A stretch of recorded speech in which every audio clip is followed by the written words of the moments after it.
Over 2 decades, one fighter jet ruled the skies without a single equal. The F-22 Raptor wasn't just built to win dogfights, it was built to make sure they never even happened. Invisible on radar, deadly beyond visual range, and flown.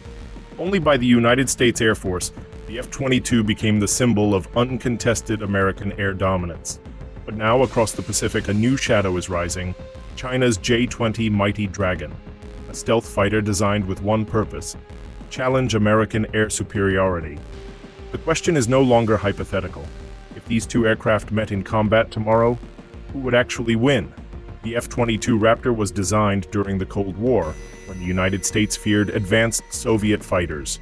Engineers didn't just want speed or agility, they wanted total battlefield awareness.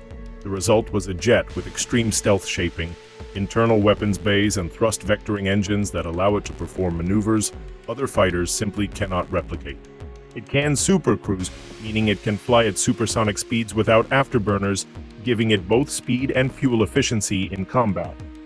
More importantly, its radar and sensor fusion give pilots a near godlike view of the battlefield. In simple terms, the F-22 was built to see first, shoot first, and leave without ever being seen. But China studied that dominance carefully. The Chengdu J-20 is not a copy. It's a strategic response. Larger than the F-22, the J-20 was designed with long-range engagements in mind. Instead of focusing purely on dogfighting agility, China prioritized beyond visual range combat. The J-20 carries the powerful PL-15 missile, believed to have an extremely long engagement range, potentially threatening support aircraft like AWACS and aerial refueling tankers. In modern warfare, destroying those high-value assets can cripple an air force before fighters even clash. That means the J-20 isn't just hunting jets, it's hunting the network that supports them. Stealth versus stealth is where things get complicated. On paper, both aircraft are fifth-generation fighters with radar-evading designs. However, the F-22 was built with stealth as its absolute priority. Its radar cross-section is widely believed to be smaller and more refined due to decades of classified research and combat testing. The J-20's canards and larger body may slightly increase its radar visibility, but exact numbers remain highly classified on both sides. What truly matters is not who is completely invisible, because neither is, but who detects the other first. In beyond visual range combat, detection and missile technology decide everything. The F-22 carries the AIM-120 AMRAAM, a combat-proven missile integrated into one of the most advanced sensor fusion systems ever deployed. The J-20's PL-15 is rumored to outrange older American missiles, and if that's true, it could theoretically fire first. But range alone doesn't guarantee victory. Electronic warfare, countermeasures, pilot training, and data link integration all influence whether that missile actually finds its target.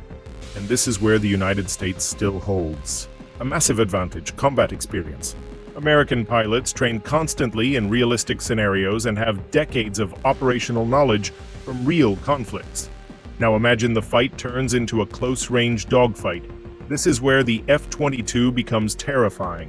Its thrust vectoring engines allow it to execute extreme high-angle maneuvers that can break an opponent's lock and reposition within seconds. The J-20, while advanced, was not primarily designed as a knife-fight dogfight. If both jets survive the long-range exchange and enter visual range, physics begins to favor the Raptor. Agility, acceleration, and instantaneous turn rate matter, more than missile range at that point. However, modern air combat rarely looks like the movies. It's not just one jet versus one jet in an empty sky, it's networks versus networks. Satellites, ground radar, electronic warfare aircraft, cyber operations, all feeding real-time data into the cockpit. China has invested heavily in anti-access, an area denial strategies, meaning any F-22 operating near Chinese airspace would face layered defenses. Meanwhile, the United States operates a global alliance network, advanced AWACS aircraft, and unparalleled logistical support. In a real conflict, both aircraft would be part of something much larger than themselves. So who wins? The honest answer is, it depends on the scenario. In a pure one-on-one dogfight, the F-22 likely holds the edge due to its maneuverability, stealth refinement, and pilot training standards. In long-range missile exchanges, the J-20's newer missile systems may present a serious threat, especially if supported by ground-based radar and electronic warfare assets. But air superiority is not just about hardware. It's about integration, doctrine, and experience. For now, the F-22 remains one of the most feared air superiority fighters ever built. It has never been exported. It has never faced a true peer in combat, and its full capabilities remain classified. The J-20, however, represents something significant: the end of uncontested dominance. For the first time in decades, America's air superiority is being questioned, not because the Raptor is weak, but because the competition is getting stronger. The skies of the future will not be decided by speed alone or stealth alone. They will be decided by who controls the information, who adapts faster, and who integrates technology more effectively. The F-22 was built to dominate its era. The J-20 was built to challenge that dominance. And if these two ever meet in the real world, the outcome won't just determine a dogfight. It will send a message to the entire world about who truly controls the skies. If you want more deep, no-hype military breakdowns that separate fact from propaganda, make sure you subscribe and turn on notifications, because in modern warfare, knowledge is power. And the next battle for air superiority is already taking shape.